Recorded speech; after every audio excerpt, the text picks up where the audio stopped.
Mateo 13 es el texto donde está básicamente esta parábola del sembrador. Y pues hace referencia básicamente a la disposición de nuestra alma para recibir a nuestro Señor. ¿Cómo está nuestro espíritu? ¿Cómo estamos nosotros? Y lo coloca con esa comparación de un terreno. ¿Cómo está ese terreno listo para recibir al Señor? ¿Sí? Y básicamente se trata de entender qué tipo de espiritualidad tengo. Porque frente a la palabra de Dios, frente a lo que Dios nos manifiesta, podemos tener diferentes tipos de espiritualidad y podemos pensar que todo ese tipo de espiritualidad es correcto, ¿no? Entonces, están esos 4 terrenos, básicamente, ¿no? Está el camino, está el terreno pedregoso, está el terreno que tiene las zarzas y abrojos y espinos, y está lo que el Señor le llama la tierra buena, esa tierra donde sí se produce, donde la palabra de Dios sí produce frutos, ¿no? Y en medio de esos terrenos que somos nosotros mismos, pues hay algo que no deja que la palabra de Dios dé fruto en cada uno de ellos. Por ejemplo, en el camino hay una actitud que daña daña el alma para que reciba la palabra de Dios y dé fruto. Eso que daña es la indiferencia. El camino no está listo para ser sembrado. De hecho, no está hecho para eso. Es una tierra dura, apretada, y hagan de cuenta que es un corazón duro, apretado, ahí no, impermeable. No hay forma de que la palabra de Dios entre. Y entonces el que está en ese estado, el que está endurecido, pues simplemente es indiferente. No le afecta nada la palabra de Dios. O sea, que no le afecta si viene o no viene a misa. No le afecta si reza o no reza. Simplemente la palabra de Dios a veces incluso termina siendo como un estorbo, ¿sí? Y como dice la palabra, pues el diablo viene y la arrebata a veces sin que la persona se dé cuenta que la tuvo. O sea, se va. Sin que la persona se dé cuenta que incluso la palabra de Dios estuvo ahí para ofrecer todas las bendiciones que traía, ¿no? Entonces, esa persona, pues lo caracteriza es la indiferencia, ¿sí? Me da igual que haya misa o que no haya misa, que esté abierta la iglesia o que esté cerrada, que pueda ir o que no pueda ir, que me confiese o que no me confiese. Indiferencia ante la palabra de Dios, ¿no?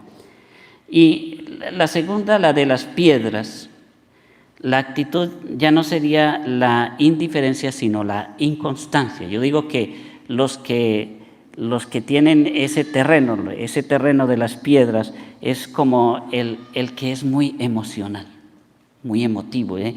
¡Ay, qué bonita la homilía! ¡Ay, qué bonita la misa!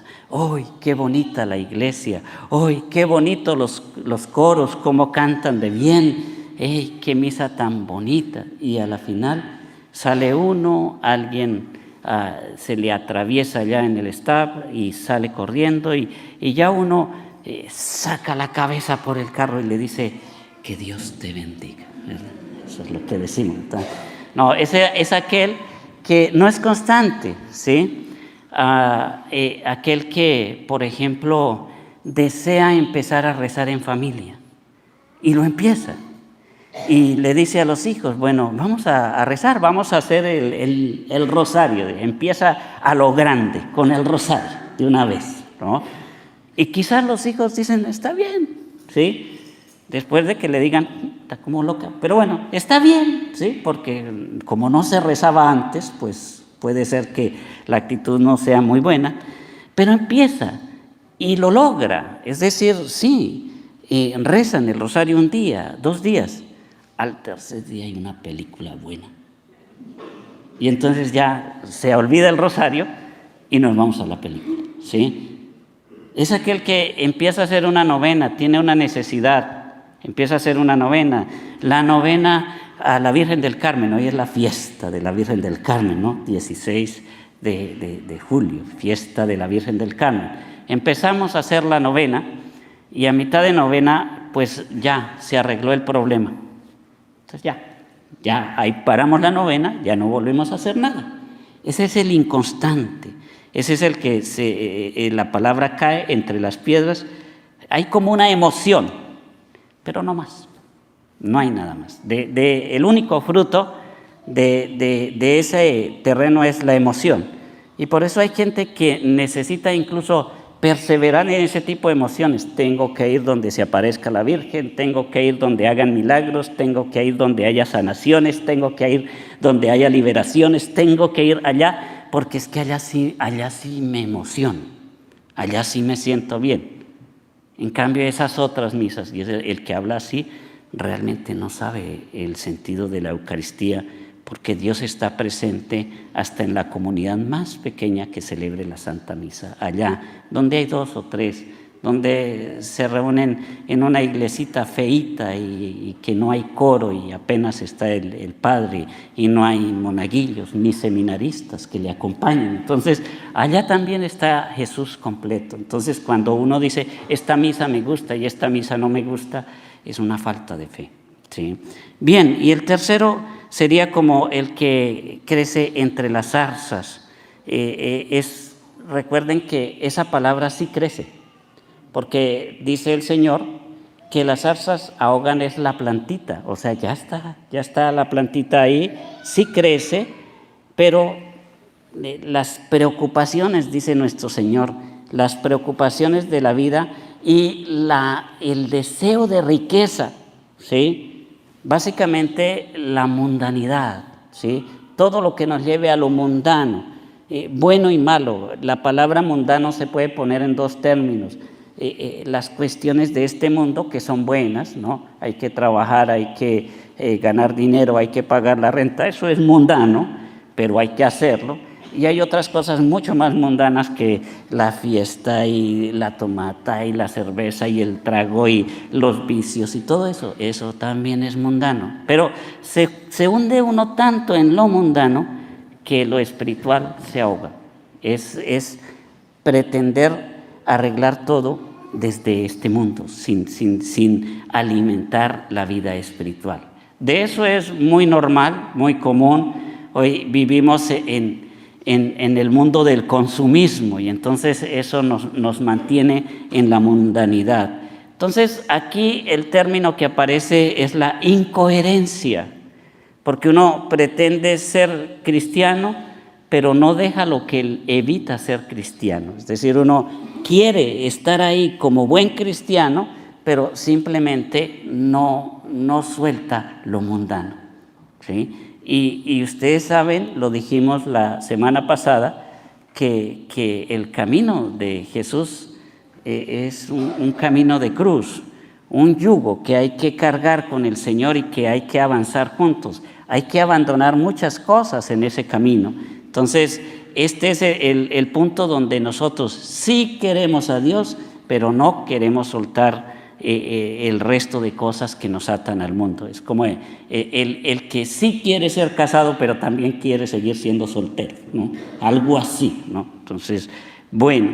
Y por último, me parece bonito y me parece genial la forma como nos presenta el Señor el terreno bueno, porque nos lo presenta no como con el espíritu de competencia, de que todo mundo tiene que llegar al 100 por 1, sino que unos llegarán al 100 por 1, otros llegarán al 60 y otros llegarán al 30.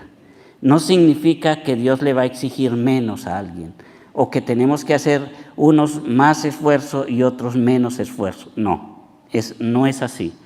Es decir, en ese sentido yo hago mi mayor esfuerzo, yo hago mi mejor esfuerzo, pero solo Dios sabe cuáles son mis capacidades. Y entonces con mi mayor esfuerzo y las capacidades que el Señor me ha dado. Recuerden la parábola de los talentos, a uno le dio uno, a otro le dio más, al otro le dio más. Con las capacidades que Dios me ha dado, Él no me va a exigir más de lo que yo pueda. Pero yo sí tengo que exigirme el máximo. Yo esto lo pongo, por ejemplo, el ejemplo que coloco es el de los niños en la escuela, ¿sí? Porque todo papá desearía que sus hijos estén en clases de honores, que que tengan los mejores logros y las mejores notas y que estén allá, arriba, entre los primeros. Pero la realidad es que hay un primero y hay un segundo y hay un tercero y de ahí para abajo hay muchos, ¿sí? O sea, no podemos pensar que todos estén allá, ¿sí? Y pues con los niños, con todos los niños, yo lo que les digo es, no se trata de que, el padre dijo que como no todos podemos ser los primeros, pues yo ya no puedo, ¿sí? No, porque no me malinterpreten, ¿sí? Lo que estamos diciendo es que tienen que hacer su mejor esfuerzo, y el resultado será el que sea, pero haciendo su mejor esfuerzo.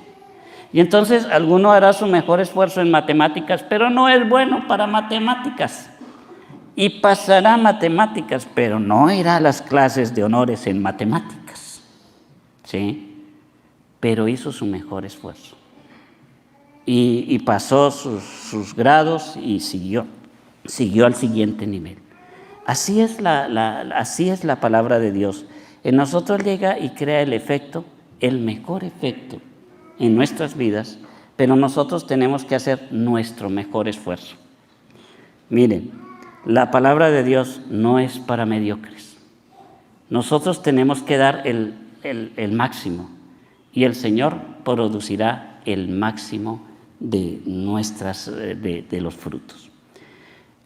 Universalmente, o podríamos decirlo en la historia de la salvación, básicamente esta parábola haría la referencia a todo lo que ha hecho Dios por nosotros, ¿verdad? El Padre Celestial ha arrojado a la semilla al mundo, tanto amó Dios al mundo que entregó a su único Hijo para que todo el que crea en Él no perezca, sino que tenga vida eterna. Nos manda a Jesús aquí a nosotros. En el principio la palabra estaba con Dios y era Dios, y el verbo se hizo carne y habitó entre nosotros. Es la palabra, es la semilla que viene para nosotros. El terreno seguimos siendo cada uno de nosotros. Pero hay una persona que falta aquí.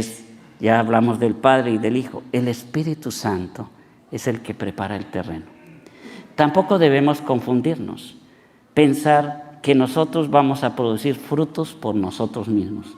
Es Dios mismo quien prepara el terreno. Es decir, si yo me dejo guiar por Dios, Él preparará el terreno y Él hará de mí el mejor terreno, ¿sí? Lo bueno en todo esto es que aunque seamos camino o piedras, zarzas, lo que sea, podemos cambiar el terreno.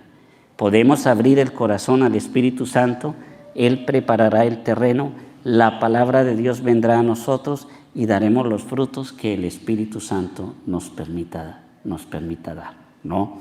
Me gusta mucho la forma como la palabra de Dios nos dice que llegará hacia nosotros en el profeta Isaías. Dice, como baja del cielo la lluvia y la nieve, y no vuelve allá, sino después de empapar la tierra y fecundarla y hacerla germinar, a fin de que dé semilla para sembrar y pan para comer.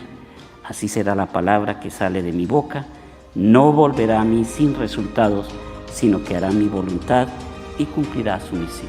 Que la palabra de Dios cumpla la misión que tiene en cada uno de nosotros, y que nosotros seamos dóciles y seamos tierra buena, tierra que dé frutos para el reino de los cielos.